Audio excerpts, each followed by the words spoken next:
शिवसहस्रनामस्तोत्रम्। ॐ श्रीगणेशाय नमः। वासुदेव उवाच ततः स प्रयतो भूत्वा ममतात युधिष्ठिर प्राञ्जलि प्राह विप्रर्षि नाम संग्रहमादितः। उपमन्युरुवाच ब्रह्म प्रोक्तिर्ऋषि प्रोक्ते वेद वेदांग संभवे सर्वलोकेषु विख्यातं स्तुत्यं स्तोष्यामि नामभिः। महद्भिर्विहिते सत्ये सिद्धे सर्वार्थसाधके ऋषिणा तण्डिना भक्त्या कृतिर्वेद कृतात्मना यथोक्ते साधुभिः ख्यातेर्मुनिभिः सत्तत्त्वदर्शिभिः। प्रवरं प्रथमं सर्वज्ञं सर्वभूतहितं शुभं श्रुतेः सर्वत्र जगति ब्रह्मलोकावतारिते सत्येस्तत् परमं ब्रह्म प्रोक्तं सनातनं वक्ष्ये यदुकुलश्रेष्ठ शृणुष्वावहितो मम। वर्यैनं भवं देवं भक्तसत्त्वं परमेश्वरं तेन ते श्रावयिष्यामि यत् तद् ब्रह्म सनातनं। न शक्यं विस्तरात् कृतस्नं वक्तुं सर्वस्वकेनचित् युक्तेनापि विभूतिनामपि वर्षशतैरपि यस्यादिर्मध्यमन्तं च सुरेरपि न गम्यते। कस्तस्य शक्नुयाद् वक्तुं गुणान् कातस्मर्येण माधव। किं तु देवस्य महत् संक्षिपतार्थपदाक्षरं शक्तितश्चरितं वक्ष्ये प्रसादात् तस्य धीमत। अप्राप्य तु ततो अनुज्ञां न शक्यः स्तोतुमीश्वरः यदा तेनाभ्यनुज्ञातः स्तुतो वै स तदा मया। अनादिनिधनस्याहं जगद्योनिर्महात्मनः नाम्नां कञ्चित् समुद्देशं वक्ष्याम्यव्यक्तयोनिनः। वरदस्य वरेण्यस्य विश्वरूपस्य धीमतः शृणु नाम्नां चयं कृष्ण यदुक्तं पद्मयोनिना। दशनाम सहस्राणि यान्याः प्रपितामह तानि निर्मथ्य मनसा दध्नो घृतमिवोदधृतं। गिरेः सारं यथा हेम पुष्पसारं यथा मधु घृतात् सारं यथा मण्डस् तथैतत् सारमुद्धृतं। सर्वपापपहमिदं चतुर्वेद समन्वितं प्रयत्नेनाधिगन्तव्यं धार्यं च प्रयतात्मना। माङ्गल्यं पौष्टिकं चैव रक्षोघ्नं पावनं महत्। इदं भक्ताय दातव्यं श्रद्धानास्तिकाय च नाश्रद्धानरूपाय नास्तिकाय जितात्मने। यश्चाभ्यसूयते देवं कारणात्मानमीश्वरं स कृष्णनरकं याति सह पूर्वे सहात्मजे। इदं ध्यानमिदं योगमिदं ध्येयमनुत्तमम्। इदं जप्यमिदं ज्ञानं रहस्यमिदमुत्तमम्। यं ज्ञात्वा अन्तकाले अपि गच्छेत् परमां गतिं पवित्रं मङ्गलं मेध्यं कल्याणमिदमुत्तमम्। इदं ब्रह्मा पुरा कृत्वा सर्वलोकपितामह सर्वसत्त्वानां राजत्वे दिव्यानां समकल्पयत। तदा प्रभृति चैवायमीश्वरस्य महात्मनः सत्त्वराज इति ख्यातो जगत्यमरपूजितः। ब्रह्मलोकादयं स्वर्गे सत्त्वराजो अवतारितः। यस्तस्तण्डीपुरा प्राप तेन तण्डीकृतोऽभवत्। स्वर्गा चैवात्र भूलोकं तण्डिना ह्यवतारित। सर्वमङ्गलमाङ्गल्यं सर्वपापप्रणाशनम्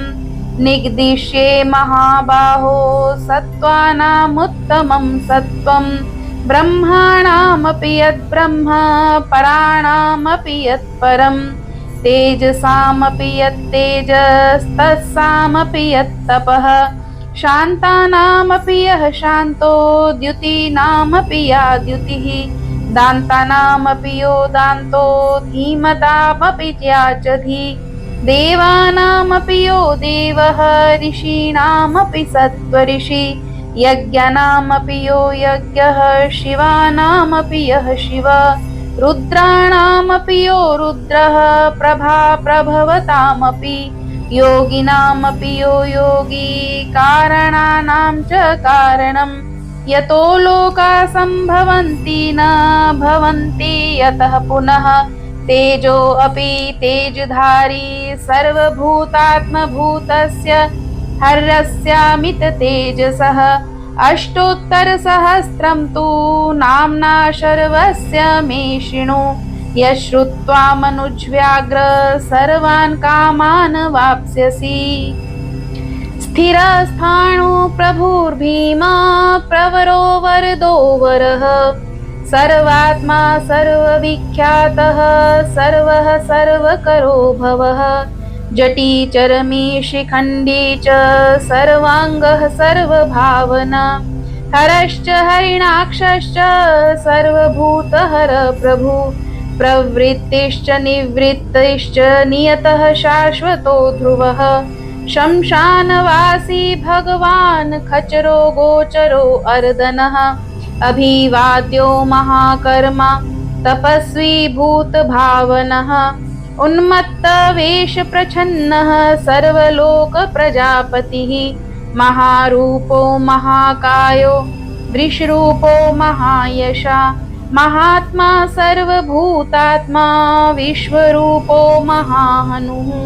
लोकपालो अन्तर्हितात्मा प्रसादो हयगर्दभि पवित्रं च महांश्चैव नियमो नियमाश्रितः सर्वकर्मा स्वयंभूत आदिरादिकरो निधि सहस्राक्षो विशालाक्षः सोमो नक्षत्र साधक चंद्र सूर्य शनिः केतुर्ग्रहो ग्रहपतिर्वरः अत्रिरत्र्या नमस्कर्ता मृगपाणा अर्पणो अनघ महातपा घोरतपा अदीनो दीन साधक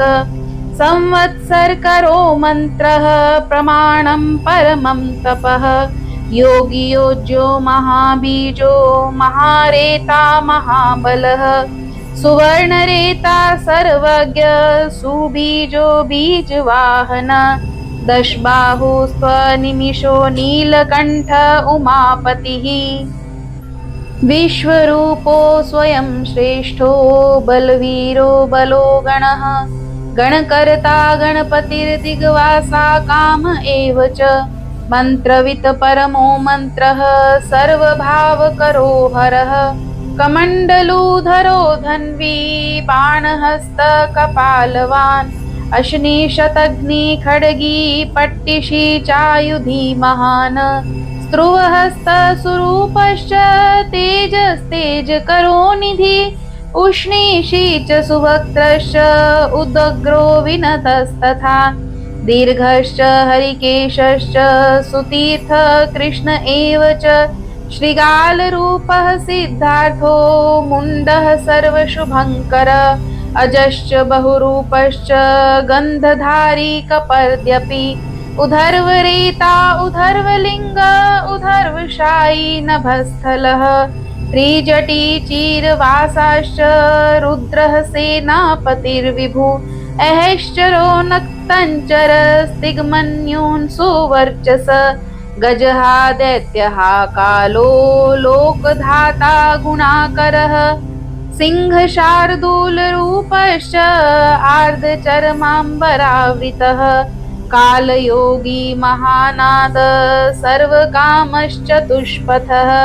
निशाचरः प्रेतचारी भूतचारी महेश्वर बहुभूतो बहुधर स्वर्भानुरमितो गति नृत्यप्रियो नित्यनर्तो नर्तकः सर्वलालस घोरो महातपापाशो नित्यो गिरिरुहो नभः सहस्रहस्तो विजयो व्यवसायो ह्यतन्द्रित अधर्षणो दर्शनात्मा यज्ञः कामनाशक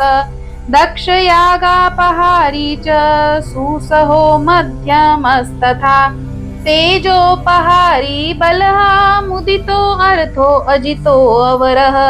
गंभीर घोषो गंभीरो गंभीर बलवाहन न्यग्रोध रूपो न्यग्रोधो वृक्षकर्णस्थितिर्विभु सुतीक्ष्ण दशनश्चैव महाकायो महाननः विश्वक्सेनो हरिर्यज्ञ संयोगापीडवाहन तीक्ष्णतापश्च हर्यश्व सहाय कर्मकालवित विष्णु प्रसादितो यज्ञ समुद्रो वडवामुख हुताशन सहायश्च प्रशान्तात्मा हुताशनः उग्रतेजा महातेजा जन्यो विजयकालवित ज्योतिषामयनं सिद्धि सर्वविग्रह एव च शिखी मुंडी जटी ज्वाली मूर्तिजो मूर्धगो बली वेणवी पणवी ताली खली काल कंठकटः नक्षत्र विग्रह मतिर्गुणबुद्धिर्लयो अगम प्रजापतिर्विश्वबाहु विभाग सर्वगोमुख विमोचनः सुसरणो हिरण्यक्वचोद्भव मेढ्रजो बलचारी च महिचारी शत्रुतस्तथा सर्वतुर्यनिनादी च सर्वातोद्य परिग्रह व्यालरूपो गुहावासी गुहोमाली तरंगवित त्रिदश स्त्रीकालधृक कर्म सर्वबंध विमोचन बंधन सत्त्वसुरेन्द्राणां युधि शत्रु विनाशन सांख्य प्रसादो दुर्वासा सर्वसाधु निषेवित प्रस्कंदनो विभागज्ञो अतुल्यो यज्ञ विभागवित सर्ववास सर्वचारी दुर्वासा वासवो मर हैमो हिम करो यज्ञ सर्वधारी धरोत्तमः लोहिताक्षो महाक्षश्च विजयाक्षो विशारद संग्रहो निग्रह कर्ता सर्पचीर निवासन मुख्यो अमुख्यश्च देहश्च काहली सर्वकामद सर्वकामवरश्चैव सर्वद सर्वतोमुख सर्वकालप्रसादश्च सुबलो बलरूपधृक सर्वकामवरश्चैव सर्वद सर्वतोमुखः आकाश निर्विरूपश्च निपाति हयवश खग रौद्ररूपो असुरादित्यो बहुरश्मि सुवर्चसी वसुवेगो महावेगो मनोवेगो निशाचर सर्ववासी श्रियावासी उपदेश करो अकरः मुनिरात्मा निरालोक संभग्नश्च सहस्रद पक्षी च पक्षरूपश्च अतिदीप्तो विशाम्पतिः उन्मादो मदनः कामो हयश्वत्थो अर्थकरो यश वामदेवश्च वामश्च प्राग्दक्षिणश्च वामन सिद्धयोगी महर्षिश्च सिद्धार्थ सिद्धसाधक भिक्षु च भिक्षुरूपश्च विपणो मृदुरव्यय महासेनो विशाखश्च षष्ठिभागो गवाम्पति वज्रहस्तश्च विष्कम्भी चमुस्तम्भन एव च वृतावृतकरस्तालो मधुरमधुकलोचन वाचस्पत्यो वाजसनो नित्यमाश्रमपूजित ब्रह्मचारी लोकचारी सर्वचारी विचारवित ईशान ईश्वरः कालो निशाचारी पिनाकवान् निमितस्थो निमित्तं च नन्दिर्नन्दीकरो हरि नन्दीश्वरश्च नन्दी च नन्दनो नन्दीवर्धन भगहारी निहन्ता च कालो ब्रह्म पितामह चतुर्मुखो महालिङ्गश्चारुलिङ्गस्तथैव च लिङ्गाध्यक्ष सुराध्यक्षो योगाध्यक्षो युगावः बीजाध्यक्षो बीजकर्ता आध्यात्मानुगतो बलः इतिहास सकल्पश्च गौतमो अथ निशाकर दम्भो हयदम्भो वैदम्भो वशयो वशकरः कली लोककर्ता पशुपतिर्महाकर्ता हयनौषध अक्षरं परमं ब्रह्म बलवच्छक्र एव च नीतिर्हय नीति शुद्धात्मा शुद्धो मान्यो गतागतः बहुप्रसादः सुस्वप्नो दर्पणो अथ त्वमित्रजित वेदकारो मन्त्रकारो विद्वान् स्मरमर्दन महामेघनिवासी च महाघोरो वशीकरः अग्निज्वालो महाज्वालो अतिधूम्रो हुतो हवि वृष्णः शङ्करो नित्यं वर्चसि धूमकेतन नीलस्तथाङ्गलुब्धश्च शोभनो निर्वग्रः स्वस्तिद स्वस्तिभावश्च भागी भागकरो लघु उत्सङ्गश्च महाङ्गश्च महागर्भपरायण कृष्णवर्णसुवर्णश्च इन्द्रियं सर्वदेहिनां महापादो महाहस्तो महाकायो महायशा महामूर्धा महामात्रो महानेत्रो निशालयः महान्तको महाकर्णो महोष्ठश्च महाहनु महानासो महाकम्बुर्महाग्रीव शमशानभाग महावक्षा महोरस्को ह्यन्तरात्मा मृगालयः लम्बनो लम्बितोष्ठश्च महामाय पयोनिधि महादन्तो महादष्ट्रो महाजिह्वो महामुख महानखो महारोमा महाकोशो महाजट प्रसन्नश्च प्रसादश्च प्रत्ययो गिरिसाधन स्नेहनो अस्नेहनश्चैव अजितश्च महामुनि वृक्षाकारो वृक्षकेतुरनलो वायुवाहन गण्डली मेरुधामा च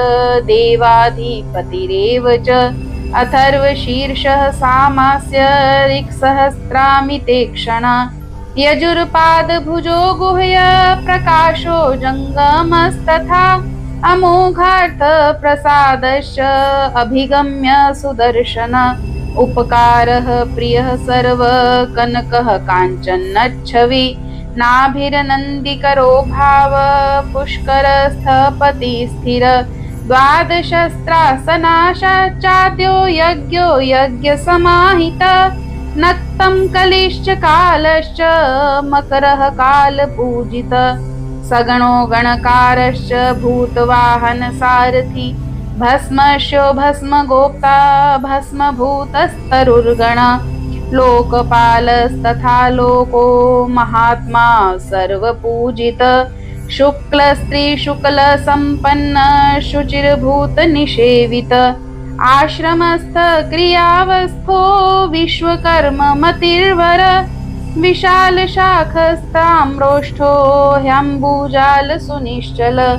कपिलः कपिशः शुक्ल आयुश्चैव परोपर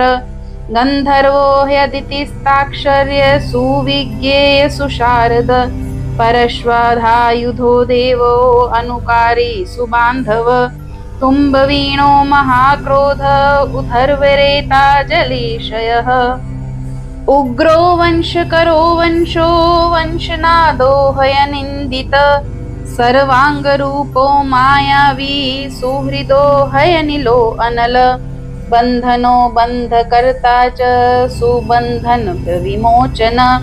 स यज्ञारिसकामारिर्महादष्ट्रो महायुध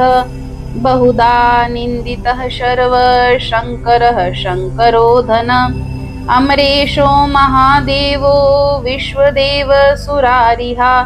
अहिर्बुद्धन्यो अनिलाभश्च चेकितानो हविस्तथा अजेकपाचकापाली त्रिशङ्कुरजित शिव धन्वन्तरिर्धूमकेतु स्कन्दो वैश्रवणस्तथा धाता शक्रश्च विष्णुश्च मित्रस्त्वष्टा ध्रुवोधरः प्रभाव सर्वगो वायुर्यमा सविता रवि उषङ्गुश्च विधाता च मानधाता भूतभावन विभुर्वर्णविभावि च सर्वकामगुणावह पद्मनाभो महागर्भश्चन्द्रवक्त्रो अनिलो अनल बलवांश्चोपशान्तश्च पुराणः पुण्यचञ्चुरी कुरु कर्ता कुरु वासी कुरु भूतो गुण औषध सर्वाशयो दर्भचारी सर्वेषां प्राणिनां पति देवदेव सुखासक्त सत्सत्सर्वरत्नवित कैलासगिरिवासी च हिमवद गिरिसंश्रय कुलहारी कुलकर्ता बहुविद्यो बहुप्रद वणिजो वर्धकी वृक्षो बकुलश्चन्दनश्छद सारग्रीवो महाचतुर्लोलश्च महोषध सिद्धार्थकारी सिद्धार्थश्छन्दो व्याकरणोत्तर सिंहनाद सिंहदष्ट्र सिंह सिंहवाहन प्रभावात्मा जगत्काल स्थालो लोकहितस्तरु सारंगो नवचक्रांग केतुमाली सभावन भूतालयो भूतपतिर्होरात्रं निन्दित वाहिता सर्वभूतानां निलयश्च विभुर्भव अमोघ संयतो ह्यश्वो भोजन प्राणधारण धृतिमान मतिमान दक्ष सत्कृतश्च युगाधिप गोपालिर्गोपतिर्ग्रामो गोचर्म वसनो हरि हिरण्यबाहुश्च तथा गुहापालः प्रवेशिनां प्रकृष्टारिर्महाहर्षो जितकामो जितेन्द्रिय गान्धारश्च सुवासश्च तपः सक्तो रतिर्नर महागीतो महानृत्यो हयप्सरो गणसेवित महाकेतुर्महाधातुर्नैकसानुचरश्चलः आवेदनीय आदेशः सर्वगन्धसुखावह तोरणस्तारणो वात परिधिपतिखेचर संयोगो वर्धनो वृद्धो अतिवृद्धो गुणाधिक नित्य आत्मसहायश्च देवसुरपतिपति युक्तश्च युक्तबाहुश्च देवो दिवि सुपवर्ण आषाढश्च सुषाढश्च ध्रुवो अथ हरिणो हर वपुरावर्तमानेभ्यो वसुश्रेष्ठो महापथ शिरोहारी विमर्शश्च सर्वलक्षणलक्षित अक्षश्च रथयोगी च सर्वयोगी महाबल स्माम्नायो असमाम्नाय तीर्थदेवो महारथ निर्जीवो जीवनो मंत्र शुभाक्षो बहुकर्कश रत्नप्रभूतो रत्नांगो महार्णवनिपानवित मूलं विशालो ह्यमृतो व्यक्ताव्यक्तस्तोपो निधि आरोहणो अधिरोहश्च शीलधारी महायशा सेनाकल्पो महाकल्पो योगो युगकरो हरि युगरूपो महारूपो महानागहनो वध न्याय निर्वपण पाद पंडितो ह्यचलोपम बहुमालो महामाल शशिहर सुलोचन विस्तारो लवणकूपस्त्रियुग सफलोदय त्रिलोचनो विषण्णांगो मणिविद्धो जटाधर विन्दु विसर्ग सुमुख शरः सर्वायुध सह निवेदनः सुखाजात सुगन्धारो महाधनु गन्धपाली च भगवानुत्थान सर्वकर्मणां मन्थानो बहुलो वायु सकलः सर्वलोचनः ततस्ताल करस्थाली ऊर्ध्वसहननो महान् छत्रं सुछत्रो विख्यातो लोकः सर्वाश्रयक्रम मुण्डो विरूपो विकृतो दण्डी कुण्डी विकुर्वण हर्यक्ष ककुभो वज्री शतजिह्व सहस्रपात सहस्रमूर्धा देवेन्द्रः सर्वदेवमयो गुरु सहस्रबाहु सर्वांग शरण्य सर्वलोककृत पवित्रं त्रिककुन्मन्त्र कनिष्ठ कृष्णपिङ्गल ब्रह्मदण्ड विनिर्माता शतघ्निपाश शक्तिमान पद्मगर्भो महागर्भो ब्रह्मगर्भो जलोद्भव गभस्तिर्ब्रह्मकृद ब्रह्मी ब्रह्मविद् ब्राह्मणो गति अनन्तरूपो नैकात्मा तिग्मतेजा स्वयंभुव उधर्वगात्मा पशुपतिर्वातरहा मनोजव चन्दनी पद्मनालाग्र सुरभ्युतरणो नर कर्णिकार महास्रग्वी नीलमौली पिनाकधृत उमापतिर्उमाकान्तो जाह्नवी त्रिदुमाधव वरो वराहो वार्दो वरेण्य सुमहास्वन महाप्रसादो दमनः शत्रुहा श्वेतपिङ्गल पीतात्मा परमात्मा च प्रयतात्मा प्रधानधृत सर्वपार्श्वमुखस्त्र्यक्षो धर्मसाधारणो वर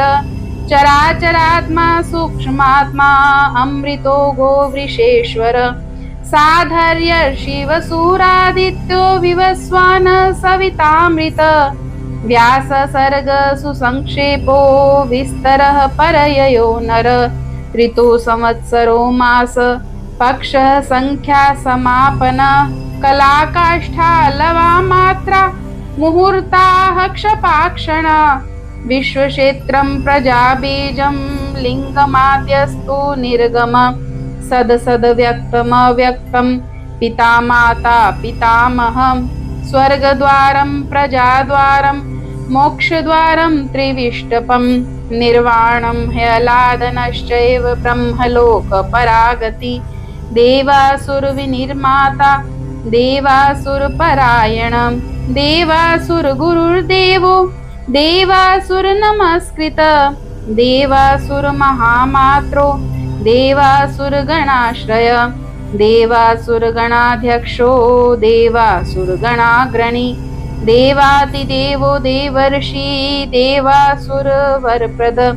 देवासुरेश्वरो विश्वो देवासुरमहेश्वर सर्वदेवमयो अचिन्त्यो देवतात्मा आत्मसंभव उद्भित त्रिविक्रमो वैद्यो विरजो नीरजो अमर ईडयो हस्तीश्वरो व्याघ्रो देवसिंहो नरर्षभ विभुदो अग्रवरः सूक्ष्म सर्वदेवस्तपोमय सुयुक्त शोभनो वज्री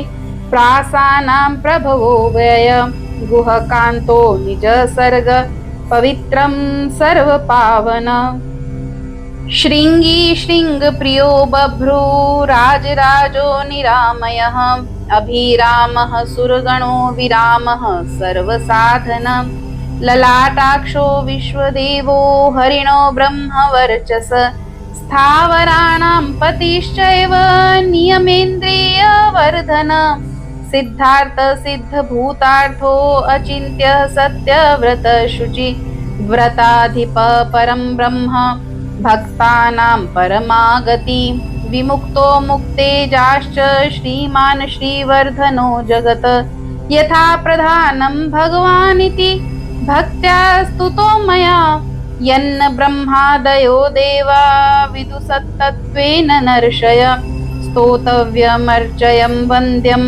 च कः स्तोष्यति जगत्पतिं भक्तया तवेवं पुरस्कृत्य मया यज्ञपतिर्विभु ततो अभ्यनुज्ञां सम्प्राप्य स्तुतो मतिमतांवर शिवमेभिस्तुवन् देवं नामभिपुष्टिवर्धने नित्ययुक्त शुचिर्भक्त प्राप्नोत्यात्मानमात्मना एतद्धि परमं ब्रह्मदिगच्छति ऋष्यश्चैव देवाश्च स्तुवन्त्येतेन तत्परं स्तूयमानो महादेवस्तुष्यते नित्यतात्मभिः भक्तानुकम्पी भगवानात्मसंस्था करो विभु। तथैव च मनुष्येषु ये मनुष्या प्रधानत आस्तिका श्रद्धानाश्च बहुभिर्जन्मभिः सत्त्वे भक्तया हान्यन्मीशान परं देवं सनातनम्। कर्मणा मनसा वाचा भावेनामित तेजस शयाना जाग्रमाणाश्च व्रजन्नोपविशस्तथा उन्मिषन्निमिषश्चैव चिन्तयन्त पुनः पुनः शृण्वन्त श्रावयन्तश्च कथयन्तश्च ते भवम् स्तुवन्तश्च स्तूयमानाश्च तुष्यन्ति च रमन्ति च जन्मकोटिसहस्रेषु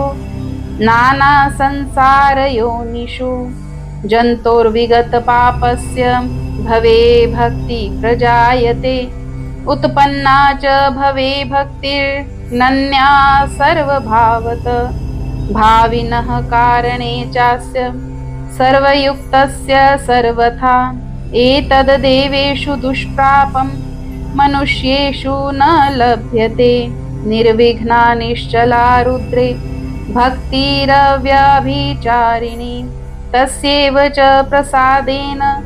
भक्तिरुत्पद्यते नृणां येन यान्ति परां सिद्धिं तद्भावगतचेतस ये सर्वभावानुगता प्रपद्यन्ते महेश्वरं प्रपन्नवत्सलो देव संसारात् तान् समुद्धरेत् एवमन्ये विकुर्वन्ति देवा संसारमोचनम् मनुष्याणामृते देवं नान्या शक्तिस्तपो बलम् इति तेनेन्द्रकल्पेन भगवान् सत्सत्पति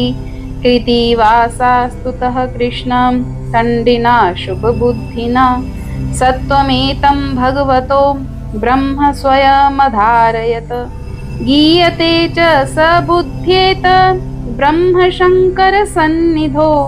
इदं पुण्यं पवित्रं च सर्वदा पापनाशनं योगदं मोक्षदं चैव स्वर्गं तोषदं तथा एवमेतत् पठन्ते एकभक्त्या तु शङ्करं या गतिः साङ्ख्ययोगानां व्रजन्त एता गतिं तदा सत्त्वमेतं प्रयत्नेन सदा रुद्रस्य सन्निधौ अब्दमेकं चरेद्भक्त प्राप्नुयादीप्सितं फलम् एतद् रहस्यं परमं ब्रह्मणो हृदि संस्थितं ब्रह्म प्रोवाच शुक्राय शक्र प्रोवाच मृत्यवे मृत्यु प्रोवाच रुद्रेभ्यस्तण्डिमागमत् महता तपसा प्राप्त स्तण्डिना ब्रह्म सद्यनि तण्डि प्रोवाच शुक्राय गौतमाय च भार्गव वैवस्वताय मनवे गौतमः प्राह माधव नारायणाय साध्याय समाधिष्ठाय धीमते यमाय प्राह भगवान् साध्यो नारायणो अच्युतः नचिकेताय भगवान् वैवस्वतो यमः मार्कण्डेयाय वाषर्णे नाचिकेतो अभ्यभाषत मार्कण्डेयान्मया प्राप्तो नियमेन जनार्दन तवाप्यहममित्राघ्नां सत्त्वं दद्याः विश्रुतं स्वर्गमारोग्यमायुष्यं धन्यं वेदेन संमितं नास्य विघ्नं विकुर्वन्ति दानवा यक्षराक्षसा पिशाचाया तु धानावा गुहका भुजगा अपि यः पठेत शुचि पार्थ